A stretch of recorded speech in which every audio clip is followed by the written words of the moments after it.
Дамла караңыз, тарыхта кандай болгон ушул маселе? Мисалы үчүн ушу падышалар башкарган кезде дейлик, зекетин туура төлөдү, туура төлөбөдү, падышалар текшерчү эле ушуну.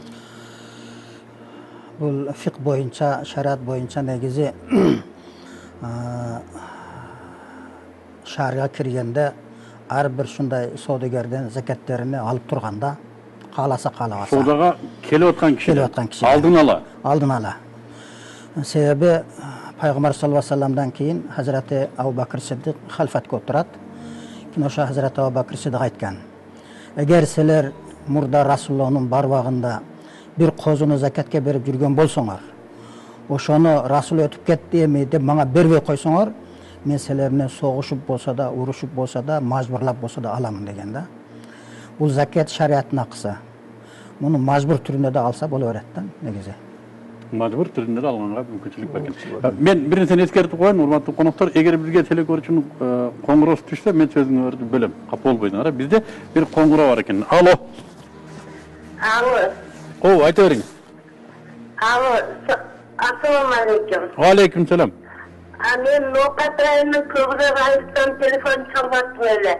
Оразада зекет берилет деп айтмакта, ар бир адамдан эгерде берилбей калса эмне болот? Рахмат. Оразада берилет дейт зекет, эгер берилбей калса эмне? Оразада берилбей калса эмне болот? Эми закат жаңандай закат берүү, намаз окуу, ораза кармоо, ажы кылуу бардыгы бирдей парыз. Булар бардыгы бирге бир байланыштуу.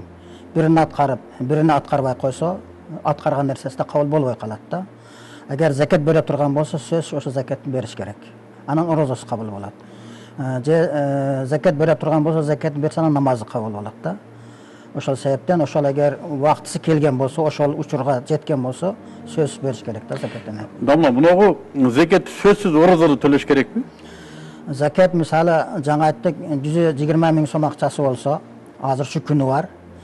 Ошо 120 миң сом бир жылга жетсе, эмдиги жылы шул күн анан кийин важып болот да. Бир жыл тургандан кийин важып болот. Оразага карабайт. Карабайт ал. Ошо күнгө карайт бул. Демек, эгер оразаны төлөбөгөн болсо, андан коркпош керек экен. Өзүнүн убактысы келгенде төлөп койбойт. Убактысы келгенде төлөсө боло берет. Эгер шу убактысы шу оразада келген болсо, сөз төлөш керек. Мурдараак оразада төлөп койсочу, убактысы оразадан кийин келет, бирок мен оразада төлөп коеюн деди. Эрте төлөп койсо да боло берет. Мисалы ошол акчасы бир жылга жете элек, 5-6 ай болду, же 7-8 ай болду. Аны алдына ала төлөп койсо да боло берет. Же болбосо мисалы бир нисапка бул 2 нисаптын, 3 нисаптын закатын берип койсо да боло берет. Кийинки жыл бербей кое берет. Алдын берсе да боло берет. Жана Дамла айтты. Мамлекет мажбурлап закетти алууга укугу бар дейт. Мисалы үчүн бүгүн биздин көп бизнесмендер Кудайга шүгүр закет төлөгөнгө кудурети жетет. Андан кедей болуп кетпейт. Бирок же бул маселени түшүнөбү, же түшүнбөйбү, же кызганабы, же байлыгы жакшы көрүнөбү, чыгып төлөбөйт закетти. Мамлекет ушуну төлө закетиңи десе болобу? Негизи сиз билесиз, тарыхта динге деле сүйүү менен барган жакшы. Динди сүйүш керек, берилүү керек. Демек, бул ишти дагы ошол түшүндүрүү жолу менен, күч менен эмес. Анткени азыр коом башка. Ар замандын өзүнүн ылайыкташып коомдун өнүгүү жолундагы басып өткөн шарият мажбурлап шарият жол берет деди. Бирок ал коом кайсы коом эле? Ал заман кайсы заман эле? Аны эске алышка туура келет да. Албетте, ошондой учур тарыхта болгондугун агай айтып өттү. Бирок азыркы заманда баардын кат сабаты жоюлган. Баары окуганды, жазганды билет, билимдүү, илими бар. Демек, азыр эң туура жолу түшүндүрүп, жеткирип, ошого даярдап, анан кийин аткарса, бул сүйүү менен, ниети менен болот эле да. Жок деп койсочу бизнесмен. Мен түшүндүм, бирок төлөбөйм десе. Эми бүгүн жок десе, эртең көпчүлүк ошого болуп бараткан болсо, коомдо жашап туруп, коомдон бөлүнүп жатуу мүмкүн эмес. Сиз жакшы билесиз, мындай сөз бар. Демек, коомчулук ошо ылайыкташып кетип аткан болсо, ал адам коомдон бөлүнө албайт. Ал коомдун табияты менен кетет. Дамла, коом өзү талап кылса болобу, закетти байга барып туруп. Сен Кудайдан корк, биз накыбызды бер деп. Эми негизи бул закатты алуу бул мамлекет исламий болсо, ошол мамлекет өзү мажбурлап алышка акысы бар да. Анан бул коом мажбурлап ала албайт да бирөөдүн акчасын.